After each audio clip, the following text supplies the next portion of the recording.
Hello बच्चों, स्वागत है आपको मैथमेटिक्स एनालिसिस 2.0 में। आइए हम लोग आज क्लास 7th के हिंदी का चैप्टर नंबर 17 करने जा रहे हैं, सोना। आइए इसके बारे में हम लोग चलते हैं क्वेश्चन आंसर पे। देखिए यह पहला आपका क्वेश्चन है, इसका लेखक कौन है? महादेवी वर्मा। कौन है? देखिए इसका लेखक है महादेवी वर्मा। ठीक है, लेखक ज़रूर आप लोग पाठ का याद कीजिएगा। लेखक से एक क्वेश्चन हमेशा पूछा जाता है एग्जाम में। कह रहा है महादेवी वर्मा को अपने निश्चय क्यों बदलना पड़ा? महादेवी वर्मा जी को अपना निश्चय क्यों बदलना पड़ा? आइए हम लोग इस क्वेश्चन पे चलते हैं। आप लोग यहाँ देखिए इसका आंसर। कह रहा है महादेवी वर्मा की अनुपस्थिति में उसकी पालतू हिरनी सोना की मृत्यु हो चुकी थी, जिसकी मृत्यु से दुखी होकर लेखिका ने हिरन नहीं पालने का निश्चय किया था। परंतु सुमित्रा ने पत्र के माध्यम से एक हिरन को स्वीकार करने का आग्रह किया था। उन्होंने लिखा था कि मेरे विश्वास है कि आपके यहाँ इसकी भली भांति हो सकेगी। महादेवी वर्मा ने अपना निश्चय बदलकर हिरन को स्वीकार कर लिया। ठीक है, आइए हम लोग क्वेश्चन नंबर 2 पे चलते हैं। कह रहा है सोना ने दिन भर के कार्यकलाप को अपनी भाषा में लिखिए।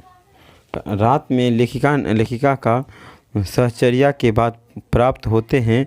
सोना घर से निकलकर बाहर जाती है। मैदान में खड़ी होकर चौरी भारती छात्रावास के बच्चे के साथ दौड़ती खेलती थी। छात्रावास के हरेक रूम में जाकर भीतर की वस्तुओं को निहारती। बच्चे के हाथ से दिया हुआ खाद्य पदार्थ को खाती। वर्ग समय में वर्ग जाकर देखती। कुछ समय अन्य वस्तुओं के साथ बिताती।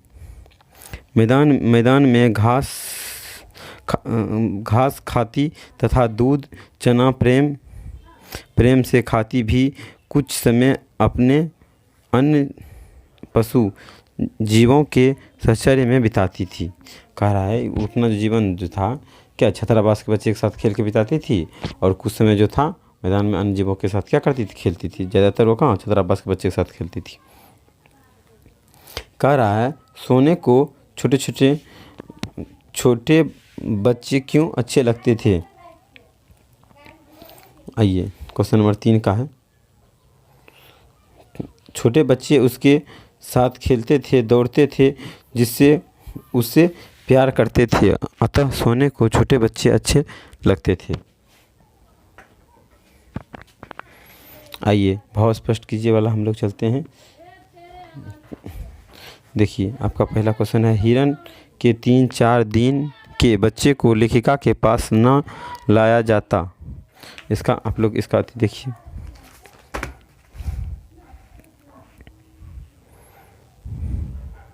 करा इन पंक्तियों के लिए लेखिका ने प्रश्न किया है कि जब मनुष्य की मृत्यु हो जाती है तो उसका सुंदर शरीर अपवित्र और कुरूप हो जाता है। लोग उसे हीना नहीं चाहता था, छूना नहीं चाहता, उसका त्याग कर दिया। परंतु जब मनुष्य उसे बांटता है, अर्थात वह पशु पक्षी के साथ मनुष्य की भी हत्या करता है, उसे मारता है, दुख पहुंचाता है, क्या ये असुंदर और अपवित्र नहीं है?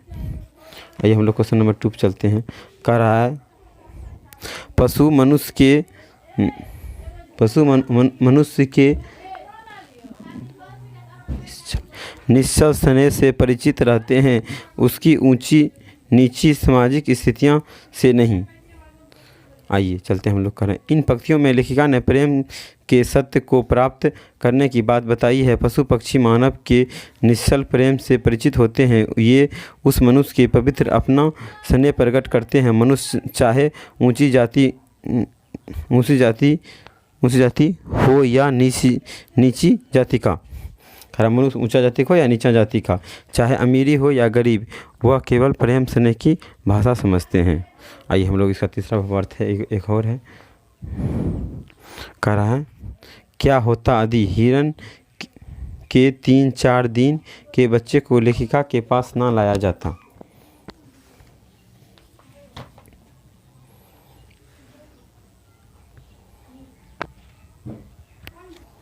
और सॉरी, हम लोग पहले पाठ सागर ये वाला क्वेश्चन करते हैं। सोना के सौंदर्य का वर्णन अपने शब्दों में कीजिए।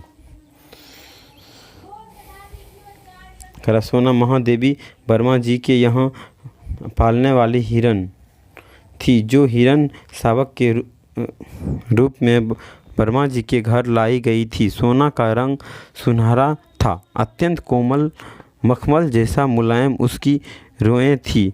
लंबा पतला मुख, सुडौल शरीर, बड़ी बड़ी सुंदर शरीर जैसे चमकीली फहनाई आँखें ऐसी लगती थी जैसे तुरंत वह दल कर गिर जाए। आँखों के चारों ओर काला कोर बना था, मानो चारों ओर से काजल लगा था, तथा लंबे लंबे कान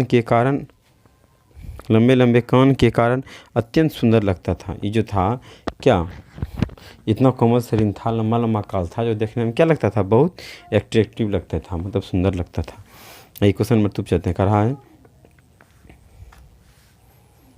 कह रहा पशु पक्षियों की सुरक्षा के लिए आप क्या क्या उपाय करेंगे। देखिए, ये मेरा भावना है, पशु पक्षी के लिए हम क्या करते हैं, और आप लोग कुछ चाहे तो इसका आंसर अलग भी लिख सकते हैं। ज़रूरी नहीं है जो हम आंसर लिखे वही, आप चाहे तो कुछ और भी ट्राई कर सकते हैं। पशु पक्षियों की सुरक्षा के लिए समुचित वन समाधान को सुरक्षित रखने का उपाय करेंगे। पशु पक्षियों के शिकार पर रोक लगाएं। इस प्रकार के उपाय करेंगे कि पशु पक्षी के खान के निदान के प्रति जागरूक रहेंगे इत्यादि। आइए क्वेश्चन नंबर 3 पे चलते हैं। करा क्या होता हिरन के 3-4 दिन के बच्चे को लेखिका के पास ना लाया जाता। हिरन के 3-4 दिन के बच्चे को निठुरता मनुष्य ने उसकी माँ को मारकर हिरन शावक उठाकर ले आए थे। यदि वह वन में ही रह जाता तो माँ के अभाव में मर जाती, अथवा यदि उसे अन्य भी कुछ यत्र भी कुछ दिनों के लिए रखा जाता तो वह मर सकता था। पक्षियों को बड़े ही स्नेह एवं रत्न से पाला जाता है। कह रहा है, आज बेचारी बिना माँ का रहती तो क्या होती, हाँ, और कोई माँ का रहती तो क्या होती, मर सकती थी। और यहाँ पे आई तो हॉस्टल में रहती थी, बच्चा सबके साथ खेलती धूपती थी, उसका मन बहल गया। आइए हम लोग क्वेश्चन नंबर 3 पे चलते हैं। करा हेमंत बसंत और फ्लोंग सोना से दोस्ती ना करते। तो ऐसा हम लोग क्वेश्चन सब चलते हैं। करा हेमंत बसंत और फ्लोर सोना से दोस्ती नहीं करते, तो हेमंत बसंत और फ्लोरा की चर्चा इस कहानी में कर हिंसुक जानवर के रूप में ही हो पाता। पशु दूसरे पशु पर विश्वास करते हैं, यह दृश्य भी इस कहानी से नहीं बन पाता। अगला क्वेश्चन है, लेखिका बद्रीनाथ की यात्रा पर ना जाती। लेखिका बद्रीनाथ की यात्रा पर ना जाती तो सोना की जान नहीं जाती, क्योंकि लेखिका के अभाव को पाकर वह गेट से बाहर निकलने लगी थी, जिसके कारण रक्षकों ने उसकी सुरक्षा की दृष्टि से उसे रस्सी से बांध रखता था। इसके बाद भी उसकी जान चली ही गई। आइए हम लोग आगे क्वेश्चन चलते हैं। आगे व्याकरण है, व्याकरण हम लोग देखते हैं इसका क्या कह रहा है, देखिए पढ़िए। व्यंजकों में प्रत्येक वर्ग के नासिक वाक्य के अनुसार उपरंस्वर प्रकट करता, जबकि अनुनासिक चंद्रबिंदु स्वर का गुण है। पाठ में आइए 5 अनुशासित एवं 5 अनुस्वर शब्दों को सूची बनाइए। आइए इसका हम लोग सूची देखते हैं। इसमें ये सूची देखिए, भांति, भंग, गांठ, पंख, आँख, परंतु, मुँह, गंधा, अंधेरा, सुंदर, ये इसका वाक्य है।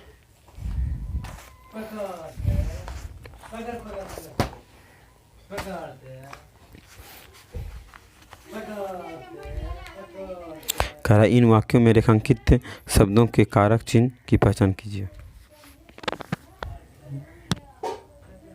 यहाँ देखिए मैंने क्या किया, मैंने किसको कर्ता को डिनोट करता है। यहाँ कह रहा उसके लिए के लिए क्या होता है, के लिए संप्रदान होता है।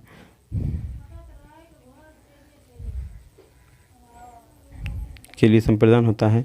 कह रहा है गोधूली कूदकर मेरे पर मतलब अधिकरण से मतलब अपदान मतलब जुदाई के लिए प्रयोग करता है, अपदान का प्रयोग होता है से।